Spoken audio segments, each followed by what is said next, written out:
Like the air we breathe and the water we drink, food is essential to our well-being. Whether we are hunter-gatherers, small farmers, or supermarket consumers, our sense of security depends on safe, high-quality food.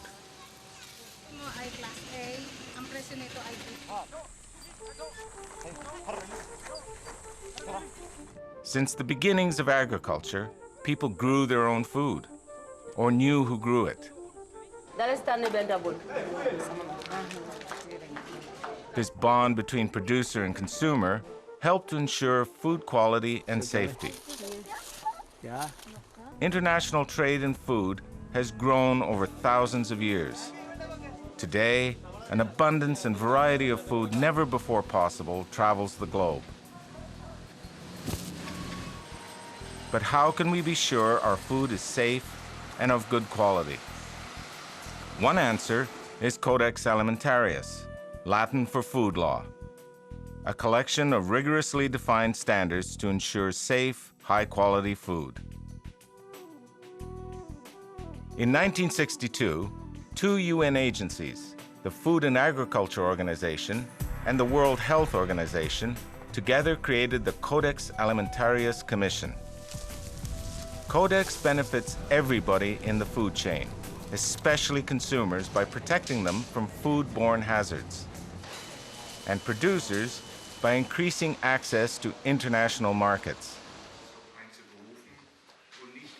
The Commission and its more than 20 specialist committees and task forces meet to create and update Codex standards based on scientific advice from independent expert groups organized by FAO and WHO. Growing public concerns about food safety issues are placing Codex at the center of global debates. Biotechnology, pesticides, food additives, and contaminants are only some of the issues discussed in Codex meetings. Reference made to Codex standards within the World Trade Organization means that Codex has far-reaching implications for resolving trade disputes. Nutrition claims are not permitted in our legislation and in a number The meetings engage member countries, industry, and civil society in intense debates. The level of participation is increasing over the last 5–10 years. Every year we have a new record. In this year, we had the participation of over 320 delegates and over 30 NGOs and other international organizations. That is a new record. Because Codex operates mainly by consensus, decision-making can take time and can be frustrating. Getting a consensus can be one big pain in the ass. And therefore, on the one hand, a consensus is helpful because all the governments will support it. And on the other hand, there can be so much disagreement that you'll never have a decision. The difficulty is that we come to a point on consensus that then finishes this year, we come back to it next year, and we're at a different point. So it's the consensus from year to year that becomes very difficult from my point of view. Consensus is a difficult process at times in Codex, but I think ultimately that's really the way to go. There have been votes in the past. They're very rare, but they tend not to be, they tend to be divisive, I think. And so the objective to have consensus, in our estimation, is the way to go. It's slower sometimes, it's harder sometimes. The global relevance of Codex standards comes from the shared expertise of a wide range of participants. However, active and effective participation can be a challenge. I think it's a very intimidating arena in which to actually make your feelings felt. You need to be absolutely on the ball with your references and your science. My experience in participation of Codex meetings is that being there is the key issue. But corollary to that, or more important, is having the technical information in hand. I think globalization is something very complex and difficult, and We are just starting to understand how to work all together. I think it excludes the voices of dissident science, which is usually very important for advancing our understanding. I believe the quality of participation in conferences could be greatly enhanced by delegates and delegations coming prepared with the scientific information they need, prepared to be able to move position and negotiate. Although delegates may have strong differences in their opinions, they feel positive about having a forum to express their views.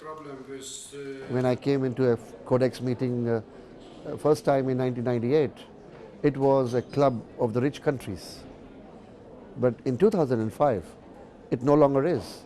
Experience is very important in the Codex committee meetings because the group is large and you should understand some of the procedures and be very fast at piecing together the kind of stand that you already built before coming.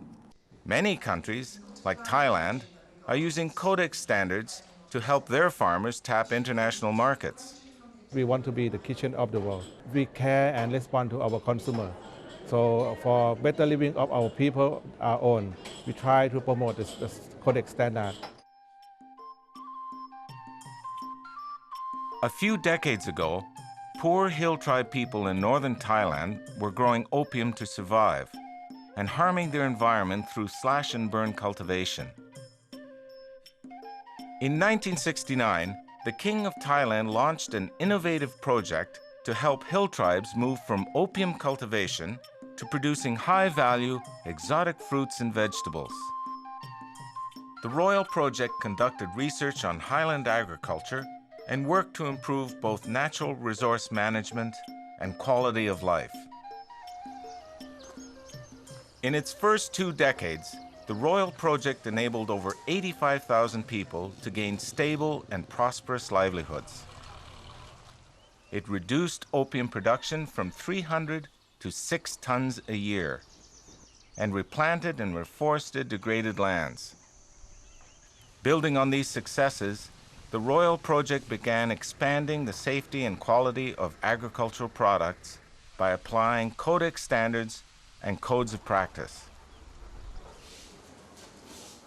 Before harvesting, soils are tested for traces of pesticides. After harvesting, farmers grade their own produce before it's cooled and transported to packing houses, where it is tested again. Extension workers work closely with farmers to continually improve their products and yields. เรื่องของระบบ GAP ที่เรานำมาใช้ในระยะแรกเองก็มีเกษตรกร They now know they'll get safer vegetables, bigger sized, that help them to earn more. And they also feel very safe to eat their own produce.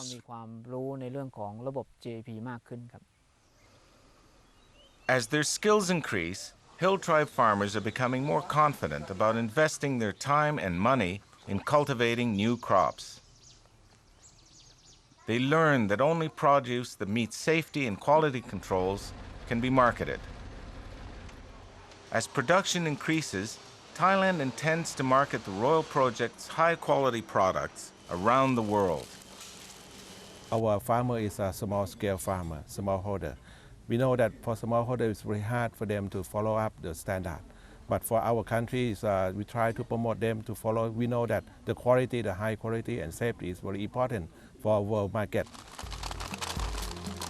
Codex standards make trade growth possible and safe. They are the link between growers like the hill tribe people of Thailand, the many actors in the food chain, and consumers worldwide.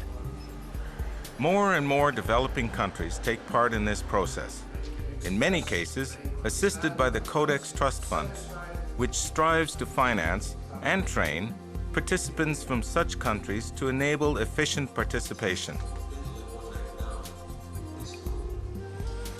Being an active member of Codex helps them to compete in sophisticated world markets and to improve food safety for their own population.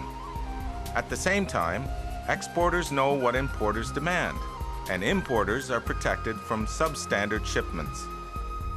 For almost 50 years, the Codex system has evolved to meet emerging challenges. International food trade is a $200 billion a year industry, with billions of tons of food produced, marketed, and transported. There is a lot at stake here for protecting consumers' health and ensuring fair practices in the food trade. For both, Codex is vital.